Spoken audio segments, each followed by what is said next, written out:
Hello once again, my readers of good literature. My name is Nick Pell, and this is once again coming from my white room. Now, this week I have for you guys a book which is kind of old, but it's still pretty good. There's been a musical made about it, which is fairly popular still. And this week I am reviewing for you guys Gaston Leroux, I don't know if I'm saying that right, his book, Phantom of the Opera. Like I said, this has been made into a famous musical. The musical has been made into a movie. There's been many different adaptations about it. I think there's been a sequel written about it. Yeah, getting right into it. There might be some small spoilers throughout the video, so keep that in mind if you haven't read the book. And then I will be talking about the ending of the book after the credits. So if you want to see that, keep watching after the credits. So first off, the characters. There are 4 main characters in this book. There are many others, so keep that in mind, but I'm just going to talk about 4 right now. First off is obviously the Phantom, otherwise known as Eric. And this is a very interesting character because I, before reading this book, only had the knowledge of the Phantom through the musical or the movie Phantom of the Opera.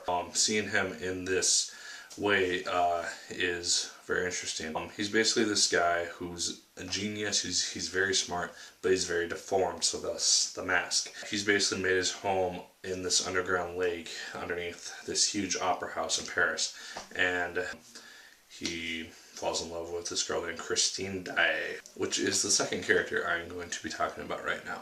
And Christine Daae, she became very musically involved as a child with her father, who was a famous fiddler, I think. He always told her about the angel of music who comes and visits people maybe once or twice at the most in their lifetime and grants them with this amazing ability to sing or play music very well. And she grows up, she is kind of just an average singer for a while until the Phantom visits her, which she believes to be the angel of music, and she can sing really well. Christine is probably the most innocent person in this book. She is manipulated very much in this book by the Phantom, and then also in some aspects by Leroux. And our third character is Leroux. He is kind of this high up, wealthy nobleman who was friends with Christine as a child and was in love with her forevermore. When they become adults, he finds her again, they visit, and that's kind of where the story takes off. A lot of the views that we see in this book are through Leroux's eyes. We don't see the book through Christine or Eric's eyes ever. It's either through Leroux or the 2 managers of the opera house, and then also through our 4th character, who only is known by the name of the Persian. And he shows up towards the end of the book, but he is significant because he has a lot to do with how the book ends, and I'll talk about that, like I said, after the credits. But we see a lot of the ending through his eyes and his perspective, so keep that in mind. Those were the main characters that I felt were really important to the novel. There were, like I said, others like Madame Jury and the managers and other people. Now moving on to the plot, I've kind of summarized it so far with the characters that I've already talked about. And yeah, we basically start out with this rumor of the opera ghost, and we see his workings with the managers and them kind of deciding if this is a jest or if it's not. In terms of comparing it to the musical version, there are a lot of similarities, but there's also a bit of differences. Like, the musical has a lot of the same scenes, they're just portrayed in a different way than the book has them, and they're oftentimes in a different order. And so I thought that was really interesting. In terms of the plot, like I said, if you're watching this, you probably know the general plot of the Phantom of the Opera. Basically, the Phantom, Eric, falls in love with this girl named Christine Daae, and she becomes this amazing singer because he tutors her, because he himself is an amazing singer. And then Leroux basically convinces her that the Phantom is not who she believes he is, and he's really this crazy person. And so the story goes from there. So yeah, I don't really want to get too far into it until, like I said, until I talk about the ending. And then moving on to themes, the number one theme in this book is probably love. And this can be either between Christine and Eric, or Christine and Raoul, and then vice versa.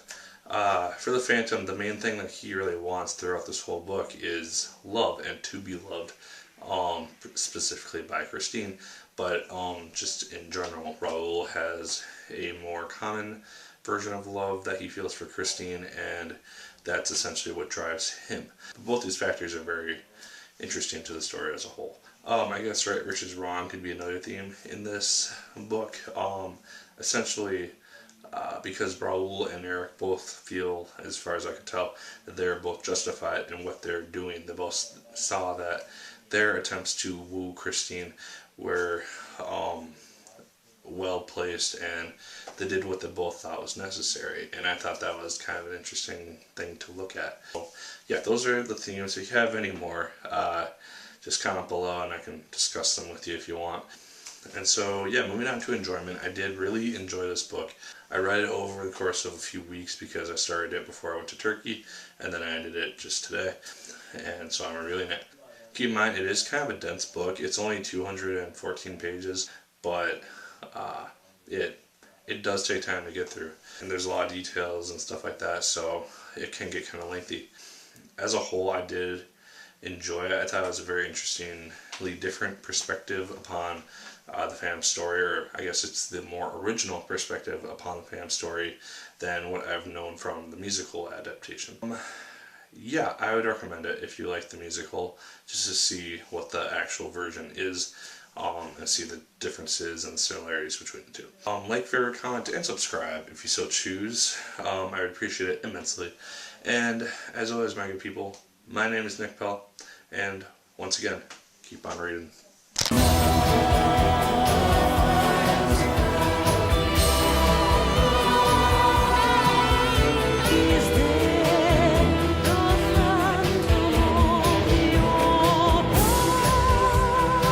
And if you're still watching this, you are watching to see my opinion on the ending to Phantom of the Opera. Now, with the movie version, they kind of dramatize it. You see Raoul going down to the depths of the opera house alone, fighting through water, but in a very different way.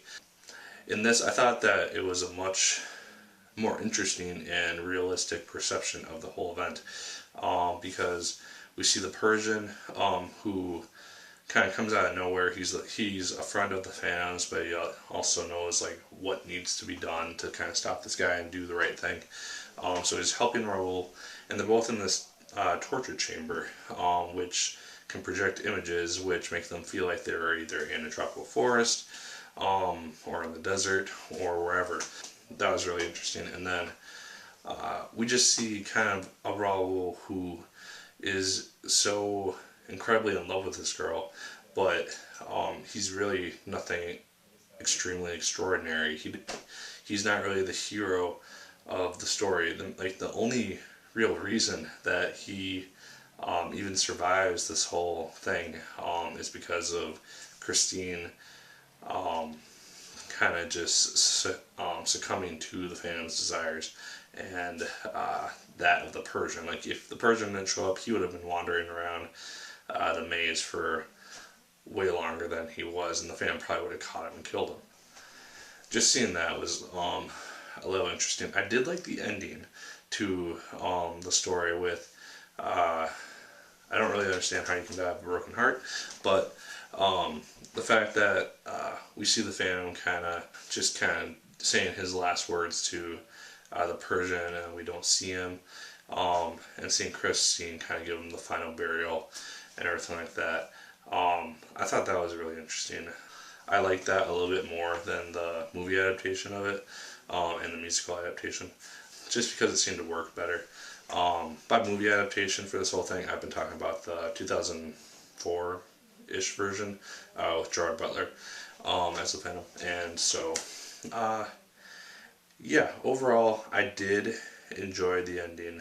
I thought it was well done. I actually kind of liked it a little bit better than the musical version, but I thought that the musical version did what they could with the same type of ending. Like, obviously you can't replicate that whole thing or else it would take another 20 minutes into the show.